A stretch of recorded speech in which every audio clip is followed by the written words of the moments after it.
Takriban watu 20 wameripotiwa kupotea baada ya boti kuzama katika ziwa Tanganyika usiku wa Jumatano 19 Novemba mwaka 2025 katika eneo la Lusenda wilayani Fizi mkoa wa Kivu Kusini, kwa mujibu wa vyanzo mbalimbali vya eneo hilo.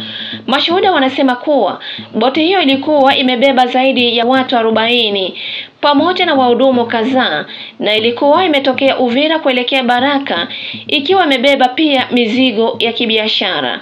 Kwa mujibu wa taarifa hizo, boti ilizama takriban kilomita 5 kutoka kijiji cha Lusenda baada ya kile kinachoshuhudiwa kuwa ni kupakia kupitia uwezo pamoja na hali mbaya ya hewa wakati wa safari. Mpaka sasa watu 20 hawajulikani walipo.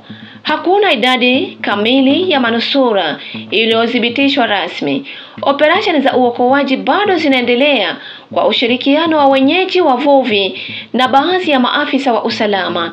Wakazi wameomba serikali ya mkoa na ya taifa kuimarisha usalama wa usafiri wa majini, wakisema ajali za mara kwa mara ziwa Tanganyika zimekuwa zikitokea kutokana na kupakia watu na mizigo kupita kiasi, ukosefu wa boti salama na zenye vifaa vya dharura, hali mbaya ya hewa bila tahadhari za kutosha. Takriban miili 15 imekutwa Jumanne na Jumatano 19 Novemba mwaka 2025 katika maeneo mbalimbali ya wilaya ya Rubero, Kivu Kaskazini, kufuatia mashambulizi yanayodaiwa kutekelezwa na waasi wa ADF NALU, kwa mujibu wa taarifa za kamati za ulinzi za jamii.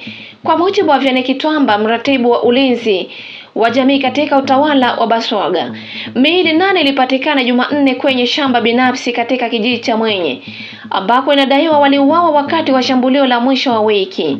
Miili mingine 2 iligunduliwa karibu na kanisa la Adventista eneo la Buswala katika kata ya Bareje. Jumatano asubuhi hali ilizidi kuwa mbaya zaidi baada ya kupatikana kwa miili 6 iliyokatwa vichwa katika kijiji cha Vutale eneo la Bulegwa. Aidha, watu 4 wameripotiwa kupotea kufuatia shambulio lililotokea wiki iliyopita huko Bareje.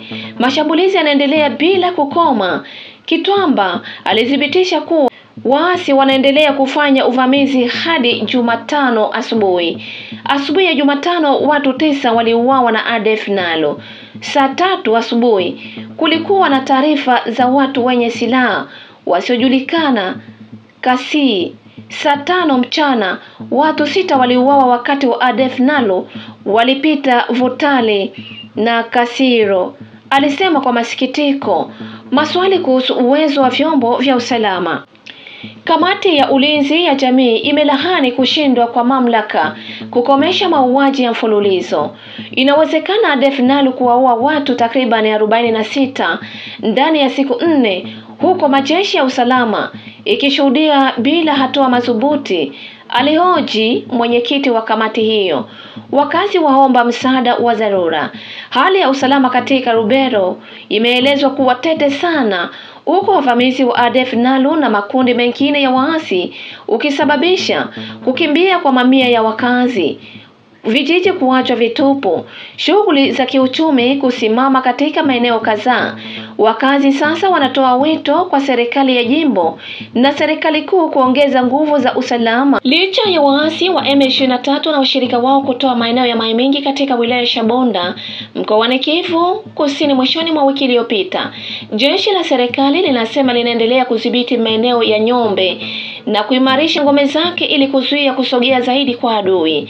Kuanguka kwa Mai Mingi kunatazamwa kama hatua nyingine kubwa na yenye hatari katika mfululizo wa mapigano ambayo yamekuwa yakitikisa sehemu kadhaa mashariki mwa Jamhuri ya Kidemokrasia ya Kongo na kuongeza hatari kubwa kwa raia, wanajeshi na vikundi vya wazalendo vinavyoshirikiana na FARDC.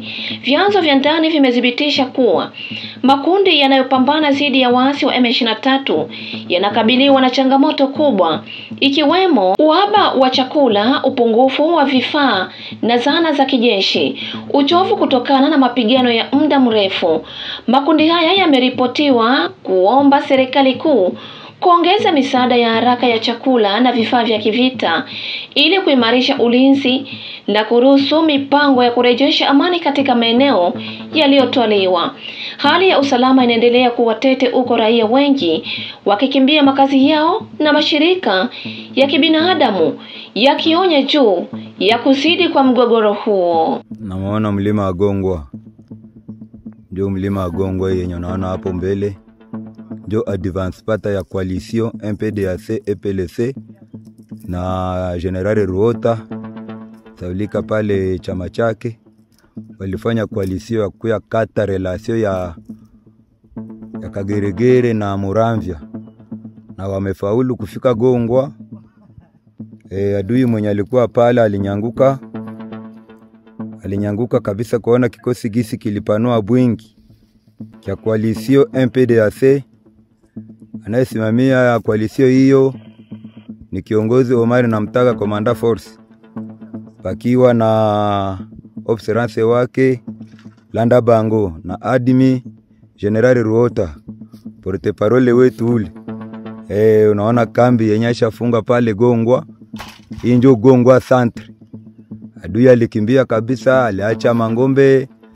Tukaita raia wa Wanyarwanda wenye hawana silaha, wenye mangombe walikuja wakazibeba, na zingine wiko wanaragira. Hakuna hata shida yoyote.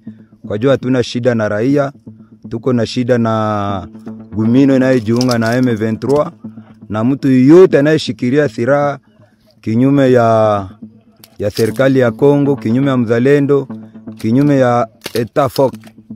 Yote huyo mtu anatafutiwa mweneo hii ya Gongwa. Manake Marimba hii yenyewe unaona pale ngambo kule ndio Marimba. Manake hakuna tena nani adui kutoka Kageregere aingie Muramvya wala endelee Bijombo wala kate aende kule Mikengi. Kule hakuna tena na hata pata tena muda. Na siku kidogo tutakuwa tuko Mkageregere. Wajua hapa tusha muweza kabisa, naanza enda nakimbia yeye peke.